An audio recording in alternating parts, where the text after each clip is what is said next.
Yet when all love and hope are vanished, every moment seems an age, like language uttered in a dream, and such feebleness of limbs, still, deep restless memory never dies, just waits and mocks cold time's destructive wave, knowing some day how proud the injured heart will be. With Bruce shuffling happily beside me, we made our way past the Gothic spires. He looked stifled but proud to be alive, huddled up like an Eskimo in a filthy old coat he'd found, only his eyes and greasy fringe visible above the turned-up collar. The door of a restaurant opened, and the faint whiff of roast pork brought a pang of yearning to the top of my stomach. We moved along, glancing without much interest at the things in the shop windows: perfume, silk ties and shirts, diamonds, porcelain, kitchenalia, finely bound books, then a quaint antique shop. I've always liked antique shops. This one had the most unusual mannequin standing in the window. I stopped to look at it briefly and turned to go on. I don't know what it was, but I checked, looked back, and suddenly I was overcome with an uneasiness, a profound movement of the memory, a distant recollection of someone somewhere that I'd seen before. I think it was the inscrutable expression on her face, and the look in her eyes that suggested she might easily become attached to strangers in an emotional way. I pulled Bruce back by the sleeve and looked again. There she was, in a landscape, standing by a stream, completely still, with the sky swirling and twisting all around her.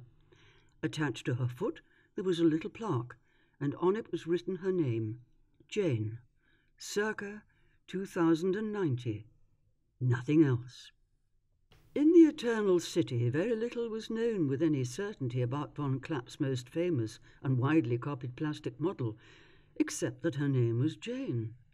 Loose talk had led to a wealth of speculation. It's commonly accepted that she had been plagiarized by at least a dozen other morticians and used for a variety of commercial purposes, everything from selling used cars and stationery to modelling handbags and designer dresses. In spite of this, connoisseurs appear to agree that there could be only one human canvas that could retain that unmistakable aura. Her malleable smile was innovative in many ways, not least in its benefiting from the use of moldable polymers and a new line softening technique which utilized a prototype isocyanate glue and was called patternophusia, von Klapp's greatest achievement. He had instilled such passion into her lifeless body that she appeared to represent a living, breathing woman, a mysterious woman who haunts me still.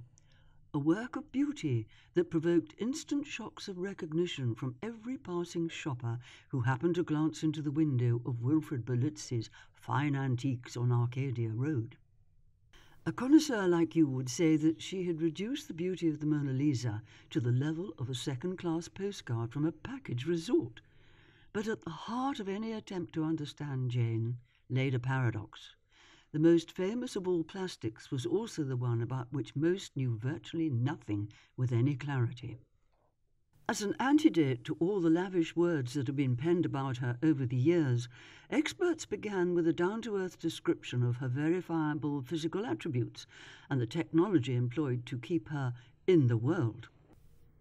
As far as they knew, the young woman, approximately 25 years of age, died in a road traffic accident. That much was clear. The light rear shunt that the rare piece of auto exotica her celebrity partner was driving had caused a single fracture to a single vertebrae in her neck, which had severed the spinal cord. Death was instantaneous, painless.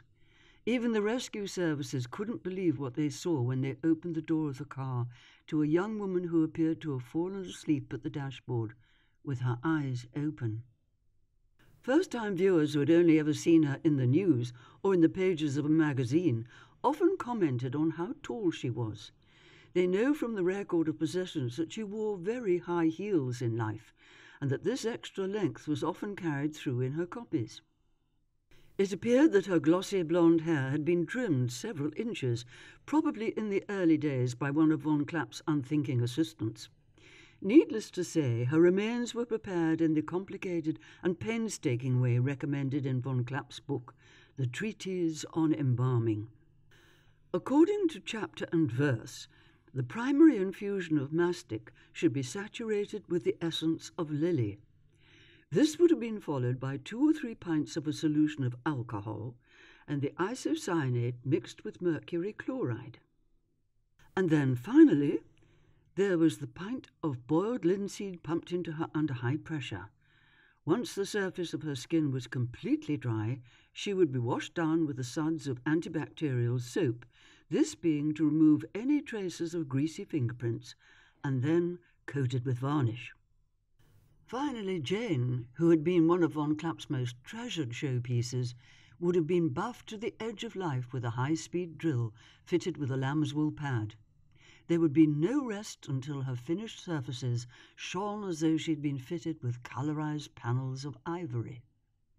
Tests to verify her authenticity had confirmed that the pigments used to paint her skin had been suspended in a fluid, oil medium, and that the coats had been built up through a series of thin colour washes, very much in the style of the early pioneers of plastification. Of course, it was all there in the detail. The tag fused to the glossy skin on the back of her neck confirmed undeniably that she was indeed a child of von Klapp, and therefore priceless. Wilfrid Berlitzi led a ghost-like existence between the tiny dark shop and the even tinier back room where he would eat, sleep, and dress in front of a long mirror. He seemed never to leave the place, and at the same time have almost no customers. Wandering around among his objects of art, behind thick spectacles with his rounded shoulders shrugging, he always had the air of being a curator rather than a tradesman. With a sort of faded enthusiasm, he would run a fingernail along the cracked bodywork of a faded plastic, or tap the lid of a locket containing a curl of some long-dead relative's hair, never expecting anyone to buy it, merely that they should admire it. He was heading a family dynasty that included his father, and his father before that, ancestors who had decided for themselves to go into selling plastic people, to take it very seriously and to work very hard, fully knowing that it wasn't a profession for people who bled easily. Wilfrid always struggled with the word dynasty, and in a refined tone would appeal against the idea at every suggestion. A dynasty? No. It seems to me no more one of those than carpenters following each other. But then perhaps there is some genetic touch that twists into the next generation. I prefer to be generally associated with the sale of fine antiques. In Wilfrid Berlitz's antique shop, Jane was set against a dreamscope background, which reminded me of Forever Park. When I gazed into the heart of the window, it felt almost possible to step inside and become part of her glassy world. A Flemish fairy tale log cabin, a snow scene, with the yellow and green hills littered with a flurry of polystyrene loops and pale blue butterflies, placed in lush green fibre trees, all set beside a cellophane stream that flickered its way into an icy rock pool of perspex and paper. Landscape and figure united in romantic fluidity. She is confirmation of von Klapp's own conviction that everyone came from something else, and everyone is part of something else, and everyone can be turned into something else, and there is simply nothing more to it than that. People came into the shop to ask if Jane was for sale. Mr. Berlitzi explained with polished self-calm and an exorbitant smile towards the heavens. Absolutely not. People would never be able to afford her. No, I'm afraid this girl isn't for sale. Jane is purely ornamental, solely for decoration, he would say, before launching into a monologue worthy of a travelling charlatan selling the elixir of life. Now that you are in a crowd, look around at your fellow women. What do you notice about them? Their lipstick is probably nude. Their foundation is probably better than it used to be. But what about their eyes? If you look closely, you can see how Jane's eyes appear to be composed of earth, water, air, and white heat. Look how the contours of her body resemble those of the dusky hills beyond. Surely she is something more than science.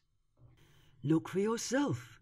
The motion of her arms and the delicate cascades of her hair appear to act together with little rivulets of blue drapery tied here. He delicately gathered up the two bundles around her ponytails.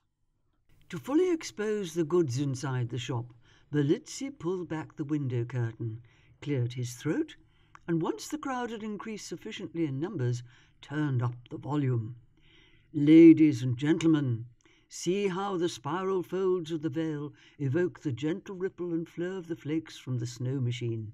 Ladies and gentlemen, I give you Jane, a true work of art, the perfect reflection of life itself. The great man himself eliminated his hard edges with the words. Berlizzi opened a book, cleared his throat, and read from its waxy pages. Dear immortalist, do not leave your bodies with stiff lines around the eyes and mouth. That's the kind of magic that enabled von Klapp to achieve the haunting ambiguity and mobility of expression that became his trademark. As with all of his works, Jane is signed, dated, and stamped on the swing ticket as an authentic bodycore product. It was all very well, yet nobody there seemed to know where she came from originally. She just stood and waited, her true identity unverifiable. There were no extant sketches, blueprints for a final pose, no mention of her anywhere in Wilfrid's voluminous purchasing books, no evidence of commission or record of payment, no provenance at all, just the finished skin to prove that she has slipped through the fingers of the master craftsman. The eyebrows were not completely natural. They appeared to grow lightly in some areas, as though tweezered to follow the pores of the skin. But how else could her eyes still have that inborn lustre and moistness around them, those long lashes, and all of those blushing, rosy, pearlescent rinsed blessings, like soft kisses on her skin, kisses that could only be created through the greatest delicacy of execution. Exactly as in life, her nose had been very lightly painted, and on closer scrutiny appeared to be softly dusted. Where the redness of her lips diminished, her mouth fused with the flesh tones of her face rather than just paint. Her smile appeared to be a living smile. It was almost as though von Klapp had employed court jesters and musicians to keep her full of merriment as he worked away, had them cheer away the melancholy that embalmers usually give to their plastic people. As a result, there was something so pleasing it seemed divine rather than human. The church took a particular interest, conspiring to suppress knowledge of her true status, whatever that was. As far as they were concerned, she was a deeply spiritual figure. Symbolically, she represented the psyche, the wisdom of goddess Sophia, the spiritual consort of the new Messiah, and the unique recipient of an ancient tradition. Over time, supposed genealogical links became tangible evidence of conspiracy. People who must have met other people were transformed into co-conspirators. Anagrams were wielded as coherent proof, and no smoke is left to drift without fuel being dashed into its conspiratorial bonfire. I watched with stony-jawed astonishment at the power of Jane's force, a force that could manipulate the world outside by passing a static flourish of thought. It coursed through the crowd like a bolt from above. Since Berlizzi seemed to regurgitate familiar gems of alternative history, leaping from one topic to another, using coincidences of names and places as the sole stepping stones of truth, some skeptics believed that her scant history was dreamt up to give her a kind of provenance, and that some of the symbols had been drawn from earlier traditions to increase her value.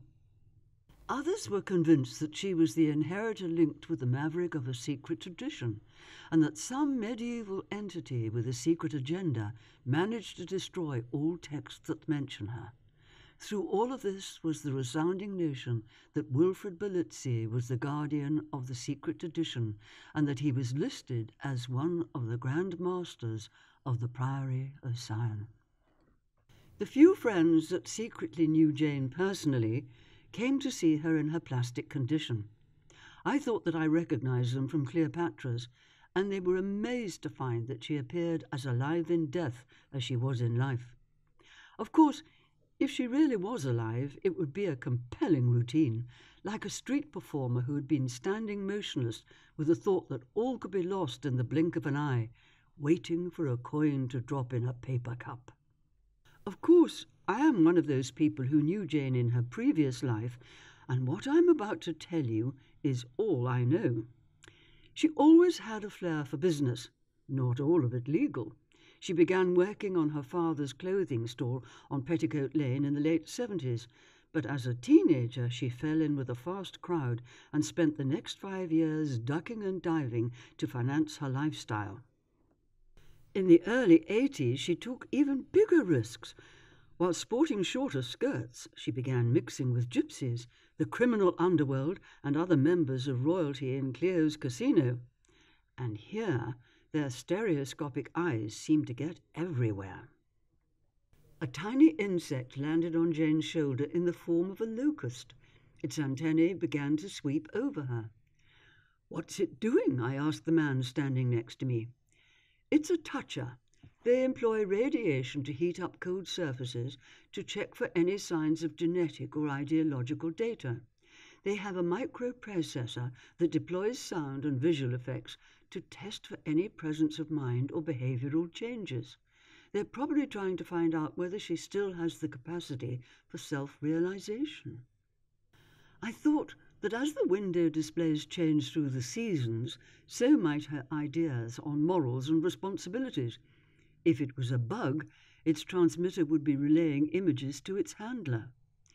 As I stood there, fascinated by its jerky movements and the flickering glow from its acetate wings, I noticed there was something being reflected in the window glass in front of me, something that was descending down behind me and coming into my viewing range. It was such a strange combination of function and fashion that I turned around and saw that the man guiding it was wearing a pristine suit while peering out of the pillbox side window of an incredibly transparent and thinly padded craft. It had a sparse dashboard with a huge single wiper dominating the front screen, a great chunky arm that made the whole thing look like one of those infuriatingly incompetent lucky dip machines at an amusement arcade. I watched as he moved his finger around a glass ball being constantly reined in from zero gravity inside the cockpit, and after hovering for a few moments to bring his machine completely still, he brought the toucher into an airlock. Once he'd calculated cosmic alignment, his ascent up and away from the shop front was sublime.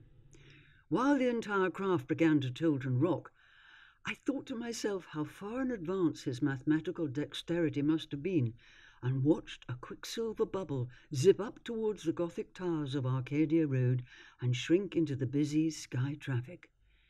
In a flash it became a spot in the clouds and vanished through a pinhole in the blue. Long before anything on the road had distracted her attention, I'd become hooked on the honesty in her ability to articulate spontaneity without moving. My stomach tangled in the sensation of being held over the precipice of an erotic reflex action every time I looked at her. Her stillness rendered my powers of description to no more than a continuous stream of expletives. Each time I inched closer to the glass, I watched and listened and was overcome with a silent inward sigh. Looking closely at the pit of her throat, I could swear that her pulse was throbbing in time to the purring of the electric water pump, and in her reflection came dreamlike signals that danced on the glass like the northern lights. It became impossible to determine which came first, the sense that she was asking for attention or the observation itself. While I was paying attention to everything, the glint of light on the waters, the imagined tear in her eye, swimming around the edge of the experience was another, flirting with my second attention. It chimed with my melodic intrigue, and together we brought the stirring to the waters of the artificial stream. All of a sudden, I became infected with her whisper. her wrestled words manifested in my ear, and in a moment was on her side of the glass. Since then, how many times have I played that memory to myself, on repeat in the silence of my friendless room, until she peered through the window of my playhouse, blinked her fee at me, and I spilt my drink on the settee. Clearly, class as well as sexual boundaries was becoming increasingly blurred in the Eternal City, just as prostitution itself, money and sex are inextricable, so it was hardly surprising that an image such as Jane, who unwittingly embodied such topical issues, attracted reverence, fascination, and scorn in equal measure. Before meeting with her, visitors felt acquainted. Although slightly out of time, weirdly she was contemporary girl for many, the sort they could meet on any Saturday evening on the streets, on her way to a pom-pom workout or kitsch parade of disco divas, with narrow hips and faded jeans, abandoned by one god in her century and wakened in another world, all ready for the next. Unfortunately, right behind her, the rest of the shop was taking a different route. It was filled with a 6,000-piece strong collection of wooden bygones, souvenirs relating to the cyclones of ethnic cleansing, death camp relics, and associated war crime memorabilia. Belitzi was facing an international storm. One old lady stirring the crowd had a phrase for it. It's an unspeakable act of moral cretinism. To her, having been born into Birkenkampf, the place where she'd lost 15 family members in the FET cyclone festivals, the shop was a high street mausoleum. Jude Restamel had noted that the death camp officer's hat lay amongst the bric-a-brac in the window. While Belitzi used a colourful feather duster to clean over it, she ran out of words and tears and waved her banner in his face. How can high street shops profit from the vile and repulsive trading of plastified people? Belitzi's answer was plain. Destroying or neglecting these items would only make it easier for revisionists decades or centuries from now to pretend that the cyclones never happened. I'd seen the other shops that offered plastic pets and hybrids, with some models being accompanied by photographs of their previous lives. This old lady was clutching a photograph of her own father, David Grundemann, serial number 9489, and insisted that she would find him at whatever cost.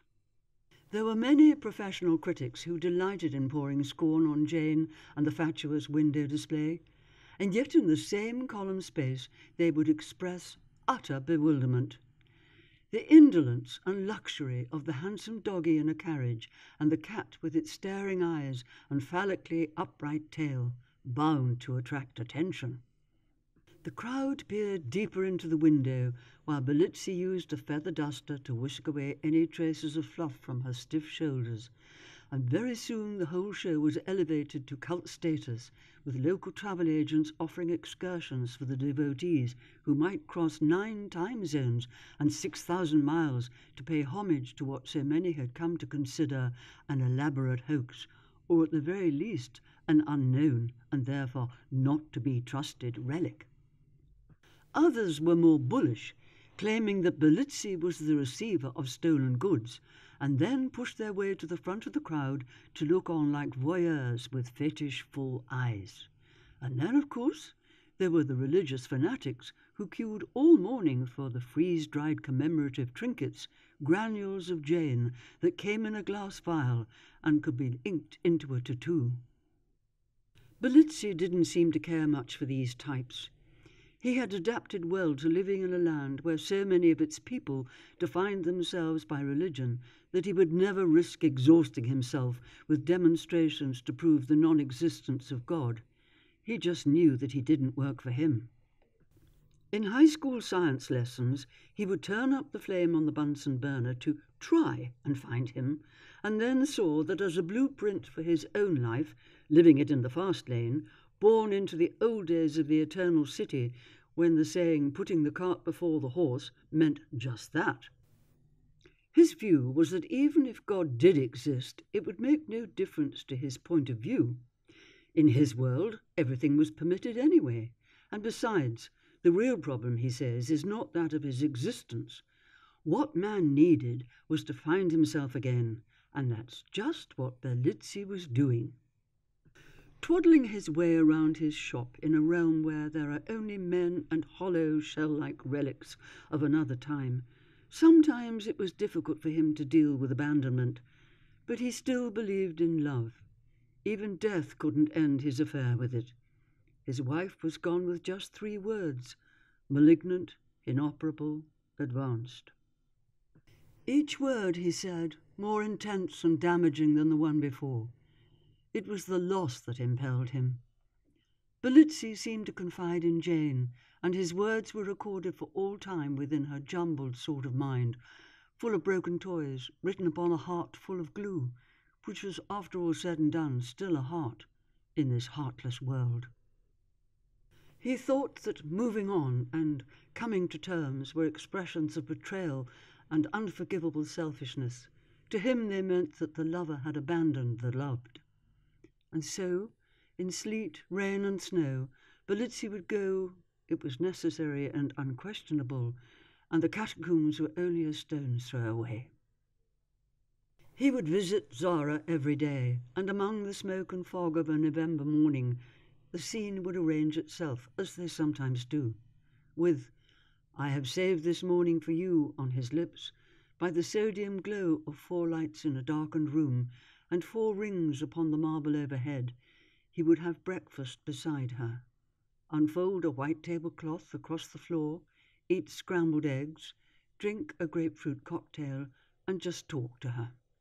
But there were no answers, so he would lay himself out atop a marble piano and go to sleep amongst the angels, awakened again only when the liquid wells of the mezzanines echoed from minaret to minaret, calling the faithful to prayer across the eternal city.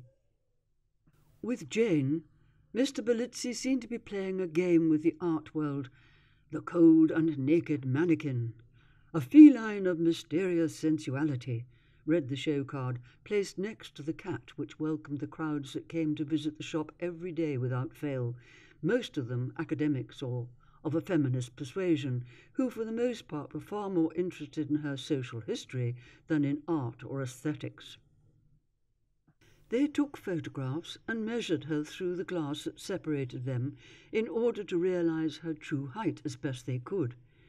Many of the scenes created using von Klapp's nudes had featured innocuous lapdogs.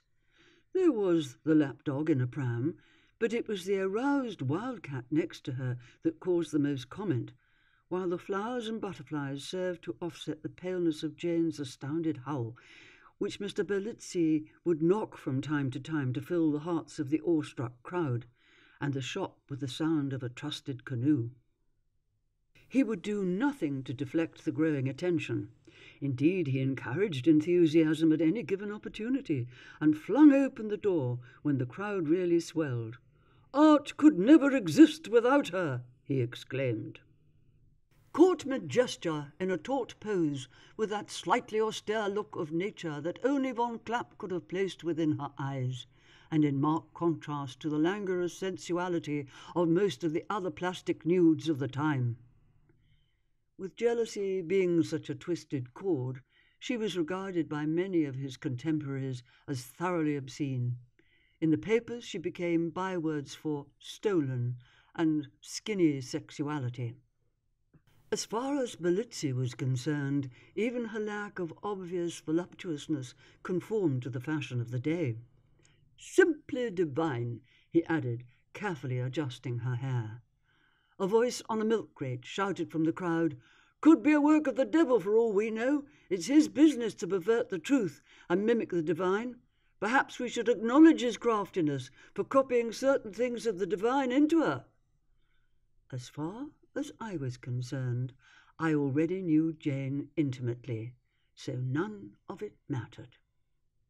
I kept returning to the window with my deck chair and my stolen bag of fruit, and on this particular day a student journalist broke out a pastel blue typewriter, a period machine, on which she set about creating a perfect likeness of Jane, using only the letter J, adding a footnote for the local newspaper. There is in her thinness an indecency which makes her charming. The ermine furs, oil paintings, and rosewood furniture which surround her suggest a certain richness and glamour. Thankfully, the aroma of lilies overpower the smell of mothballs. Her face and body could never mask those working-class origins, the harsh experiences of life that are marked out on her surface, in the form of scratches where she has been moved from one shop window to another. My candle burns at both ends, it will not last the night. But ah, my foes, and oh, my friends, it gives a lovely light. Edna St. Vincent Millay, A Few Figs from the Thistles. In London, Jane's lurid lifestyle was symptomatic of a profound misunderstanding of the true nature of the soul, and had resulted in a fully blown case of all that glitters is gold, a syndrome that descends upon the mass of crazy faith heads who believe that the importation of money and fame is the key to salvation, a wholesome food for the soul. Early symptoms include a clouding of the eyes, a fast talking confidence which precede a set of nervous tics that inevitably lead to a blindness of the soul. The principal morsels of distraction for sufferers have been recorded as all the live gigs that a swinging city has to offer. An avaricious appetite for new handbags and tech and a Rice Krispie diet, consisting mainly of copious amounts of pop, a large slice of the cake, and no snap at all. In my experience, when you are popping sugarcane pods and burning red lights while chasing a blue flame at both ends, pretty soon you will surface on dire straits without a life jacket. And unfortunately, true to form, these thrills and spills had an opiate effect like that on Jane. They wore off, and she craved new ones, faster ones, that would lift and divert her from the harsh realities of existence, which had become tied to the creation of new luxuries and entertainments that sapped the spirits and sipped on the soul. In a Tyrrheus war, death is ever present, so the resurrection of the colonial-era Santa Muerte cult represented a new morbid normality. For courage, cartel members and devotees made offerings of money, cigarettes and confectionery at the window. Another group performed a ceremony by breaking honeycombs which were then marked in blood with an X and left by the window while they prayed for protection from the FET. Jane was now in charge of collecting souls. Because of the violent times, people were coming to her for protection. By All Saints' Day, she rivaled the Virgin of Guadalupe as the most important icon in the country, the first antique shop window to become a shrine. Several thousand people were regularly attending the weekly service at the window. The cartel's embracing of Jane hadn't been limited to Etruria. A few miles away was her first church, an imposing Gothic affair that offered masses, weddings, baptisms, and exorcisms. Her adherents were at that point believed to number 7 million. City law enforcement agencies viewed signs of veneration to the cult, whether a tattoo, necklace, or prayer card, as enough to undertake further investigation into a suspect's horticultural links. In Eternal, shrines to her were helping to hide thousands of blocks of dried flowers. While flower traffickers embraced the narco-culture in a similar manner to which American street gangs like the Bloods and the Crips historically embraced gangster rap music and culture, Jane is embraced as the literal angel of death, who can comfort those on the fringes of society who might otherwise lack the spirited courage to commit to acts of crime and violence. When gangs are killing each other to control the smuggling routes and recruiting supporters in the FET and the army, it's easy to understand what life is like for the innocent people who have to live through it. How do people cope with such terror and insecurity? One way, it seems, is to worship death herself. Mediums helped with this by claiming to be possessed by her spirit. Like many syncretic religions, the cult moved with the times, and the Electric Museum was soon to be updated with Jane-inspired imagery. There are no angels at the Electric Museum. There was an altar but no Christ. As the folk beliefs coalesced into a more or less hole around the museum, the king noticed that the people were praying to Jane for curing illnesses and performing miracles that should have been attributed to him. Why, he asked. He'd dedicated himself to good works, treated the poor for free, and was notably pious and demanded to be worshipped as God himself. He would become the first king to be divinized in his own lifetime. On the 12th day, Bruce and me had just taken our place outside the window when a gaggle of the most devout started pointing. Small groups formed in the upstairs windows opposite, while passers-by stopped to see what was causing the commotion. Before too long, the crowd had thickened so much that people were hustling to find a space. They spilled into the road from the pavement, their hands clasped over their mouths, eyes bulging. Frantically, they all started snapping away, desperate for proof of what they were seeing. A model in a window and magic in the air. Before too long, 12 matching statues of Jane loomed around us, each in their own distinct colour. Pointing at the statue dressed in white, a priestess explained that it was the one in charge of divine justice. The one in gold was in charge of petitions of people related to money. Red was for those wishing for a man to fall in love with them. The one covered in purple flowers changed bad energies into positive ones. Blue was for concentration, yellow the overcoming of addictions, brown for wisdom.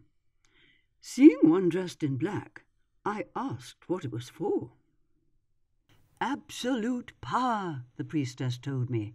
She is the manifestation of supreme power. The priestess then asked if I wanted to receive a blessing. To do so, I had to make an offering and say my name 3 times as I held a small statue of Jane, while the priestess closed her eyes and hummed in ecstasy beside me. When she opened her eyes, she made an exclamation. She is going to help you stabilize a relationship. She will remove all the obstacles in your life and help you to forget all the sadness from your childhood.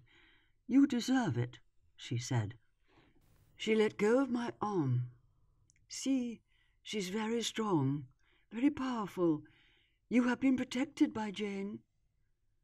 As we were talking at the window, Bruce began blowing kisses to her, and so I asked him if he'd ever believed that I used to know her in a previous life, my eyes leading him closer to the window as I spoke. I was astounded as he addressed himself to the question with the impartiality of a completely sane person walking to the window like a child to a Jesus. He made his reply, I am example of man who has strange belief that go again a wifing I know. After wiping his hands on his dirty jacket, he placed his fingertips on the window glass and made this pledge. Now one day you may return. I positively opened my eyes at this new development. Here was my very own pet lunatic, the most pronounced I'd ever met with, talking about belief and resurrection with the manner of a polished gentleman. It could only have been her presence that could touch such a deep chord in his soul. This phase was either completely spontaneous or due completely to some rare gift of power. When I looked back at Bruce, he was clouding the window with his heavy breathing. You have my soul, I pray God I see your face again. Maybe he worse than kill you. And then, with the eager nimbleness of a boy, he skipped back to me. Jude Restelmel suddenly appeared again from the crowd, and this time she was incensed. Murderer! You, Belizzi! Murderer! She screamed, and working himself into a frenzy, Mr. Belizzi shouted back, Yes, you're the reason why most of my brothers have had to leave Etruria. They should be here collecting a hero's pension. I thought it most strange looking at him, blinking behind his horn-rimmed spectacles and bulletproof glass. He didn't fit my vision of a mass killer, but it seemed that after the final victory, the king had promised to make him commissar for the people. I looked deeper into the window and saw the photograph on the wall. He'd been a good-looking young man, his arm raised to the flag of the Noonday Star. He cut quite a dash in his black uniform and pistol, and riding crop in hand. However indigestible I might have found the idea of a resurrection, I would have had a particularly hard time arguing against it on that day. It felt as though I was witnessing a gospel, so I set about recording everything with hastily scribbled notes and diagrams. The upshot is pretty much the same as it's been for 2,000 years. If, like the earliest faithful, you believe that we saw a woman, the daughter of a god's body, bodily resurrected, you'd better get yourself to a church. If you believe that we didn't see what I'm claiming we saw, or what we saw wasn't what we believed it to be, you don't need to bother, and we're all part of a major conspiracy theory. All I can do is explain exactly what I saw happen. Either way, I become part of the shroud. In her previous life, at work and in play with all of its flashbacks, glad rags and jewel-encrusted rituals, her biological mind could be filled with various tasks to accomplish. But alone at night in a shop window, with only a screaming cat and a stuffed dog in a pink hansom carriage for company, something began to stir. Confronted with such plain daydreams, the mind can have a tendency to gravitate towards anxieties about the future, its possible problems, and the loneliness. Before too long, the Belizzi shop window faintly echoed the eternal emptiness of death to Jane.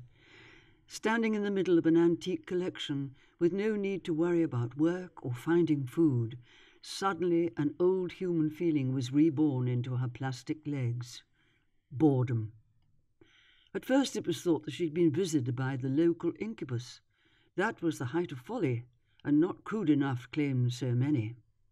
I knew from the evidence of my own eyesight, and by the horrid sense of the reality of things, such a sense of reality that any effort of imagination seemed out of place. I knew distinctly the perils and laws of plastification and immortality, and that thanks to von Klapp's handiwork, it could quite easily be the case that this model was set to receive, still addicted to the dense physical world and the sensations it had to offer, still attracted by the message of paradise on earth. True enough, her pineal gland, hermetically sealed in the plastic bubble of her brain, had remembered all of her previous lives and decided it wished to return to follow the cycle of birth and death, and be born again. Like a spider on a web, she was reactivated by vibrational frequencies. In this instance, those created by the hustle and bustle of the hastily installed window coronations that were taking place all around her, and the unofficial ceremonies being performed on the other side of the shop window. With the last crash of a cymbal, her eyelids flickered once or twice, and came alive with an unholy light.